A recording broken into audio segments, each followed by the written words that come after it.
কারণে আমি একটু অসুস্থ হয়ে যাওয়ার পরে ডাক্তারের কাছে আমাকে নেওয়া হয়। লাস্ট পর্যায়ে আমার ধরা পড়ে যে আমার যে প্রবলেমটা সেটা যদি থাকে মেইলি প্রবলেমটা, তাহলে বেবি হবে না। তখন আমার হাজবেন্ড শুনে যে বেবি হবে না, তখন আমার হাজবেন্ডের মন মানসিকতা তেমন একটা আগের মতো ভালো নেই। 2-3 মাস যাওয়ার পরে আমার হাজবেন্ডের সাথে মন মালিন্য মানে বনিবনা হচ্ছিল না। একটা পর্যায়ে আমরা আলাদা হয়ে যাই। আমাদের বাংলাদেশের মানুষেরা যে মনে করে যে এই কাজটা পুরুষ করতে পারবে, এই কাজটা নারী করবে। এই যে একটা তফাৎ, যেহেতু এই ডেলিভারির কাজটা পুরুষরাই করে, তো আমার এই সেক্টরে যাওয়া অনেক বেশি। আমার তো চলতে হবে, বাঁচতে হলে অবশ্যই আমার খেতে হবে, সেই যে কাজ ছাড়া কোনো উপায় দেখতেছিলাম না।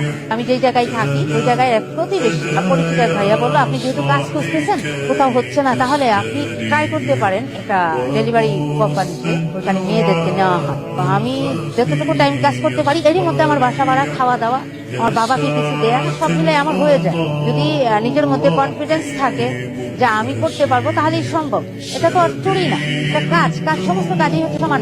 আমি যদি এই কাজটা পেয়েছি, তাহলে আমার জীবন ও জীবিকার তাগিদে অবশ্যই আমার এই কাজটা করার দরকার। কে কি বললো সেটা যদি আমি মনে করি, তাহলে তো আমার ঘরে বসে থাকতে হবে।